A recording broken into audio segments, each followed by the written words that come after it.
La envidia es uno de los sentimientos más desdichados del mundo, pues es el deseo inmensurable de poseer algo de lo que no se es dueño, y esto es causa de un gran dolor en la persona que lo siente.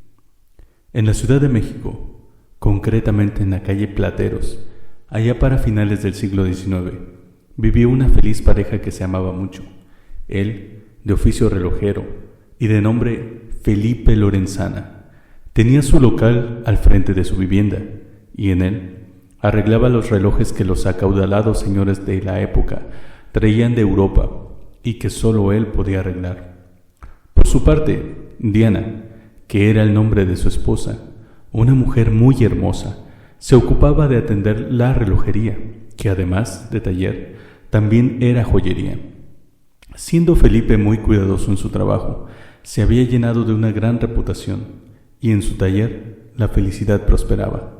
Sin embargo, esto también fue parte de su desdicha, pues, al oír de su fama, en una ocasión, un comerciante extraordinariamente rico, de nombre Artemio, acudió a Felipe para que arreglara un bello reloj de oro de bolsillo.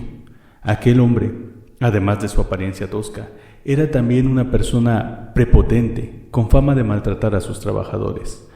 Al ver a Diana, Artemio quedó fascinado con su belleza y estuvo largo tiempo en el local, exigiendo que se le mostrara uno a uno los relojes que estaban en exposición.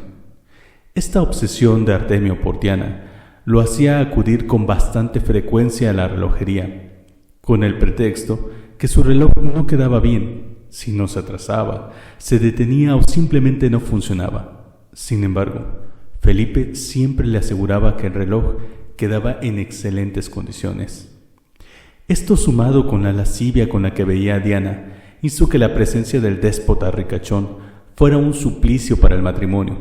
Sin embargo, un día, al abrir el negocio, se encontraron con una carta de Artemio que citaba a Felipe en su casa para que le entregara con urgencia el reloj.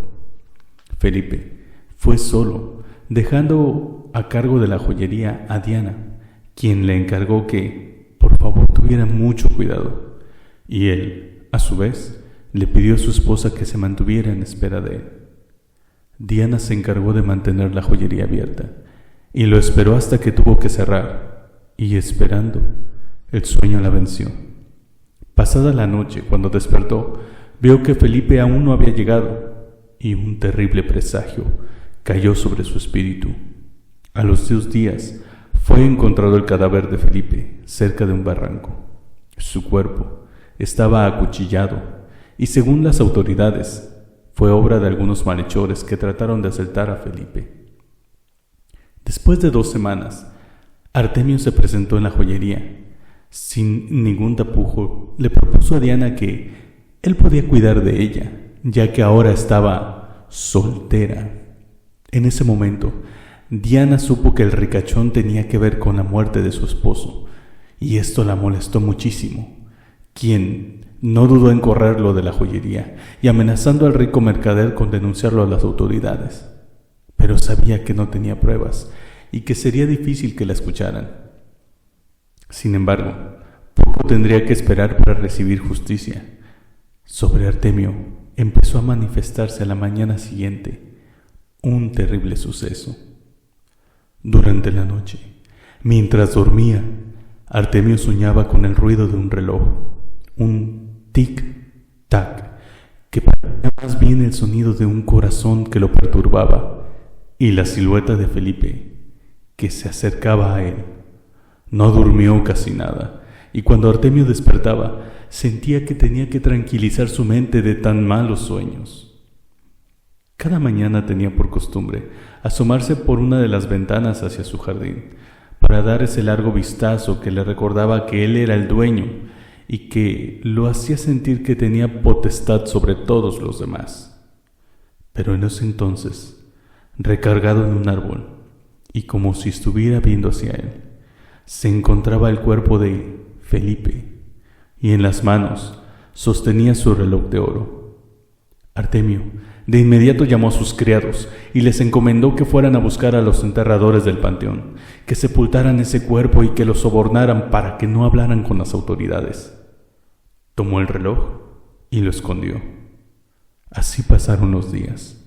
La noche, enmarcada por el tum, tum de ese corazón dentro del reloj, y la silueta de Felipe cada vez más cerca de él. Y siempre, a la mañana siguiente, el cuerpo de Felipe con el reloj en la mano, acusándolo con los ojos muertos.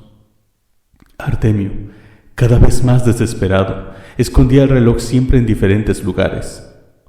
A la quinta noche, en su sueño, ya no solo era la silueta que sostenía el reloj, pues ahora los ojos de Felipe lo miraban desde el otro lado de la cama, y en ellos unas manecillas se dibujaban marcando la hora en la que había sido citado.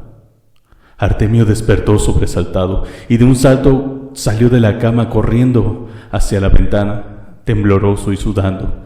Se asomó lentamente en dirección al árbol, donde siempre aparecía aquel cuerpo corrupto por el tiempo, y suspiró aliviado al no verlo. Pero, al sujetar su cabeza en forma de alivio, bajó la mirada y allá abajo de su balcón estaba el cuerpo volteando hacia arriba. El corazón de Artemio no soportó y de un infarto fulminante cayó al piso. La gente cuenta que el reloj no fue encontrado esa vez, y aunque Felipe fue sepultado nuevamente, su tumba fue asaltada una vez más, llevando su cuerpo que jamás fue encontrado. Y de Diana se dice que nunca más se le volvió a ver, como si la tierra se la hubiera tragado. Y aunque no podemos saber, lo más probable es que los amantes se encontraron una vez más.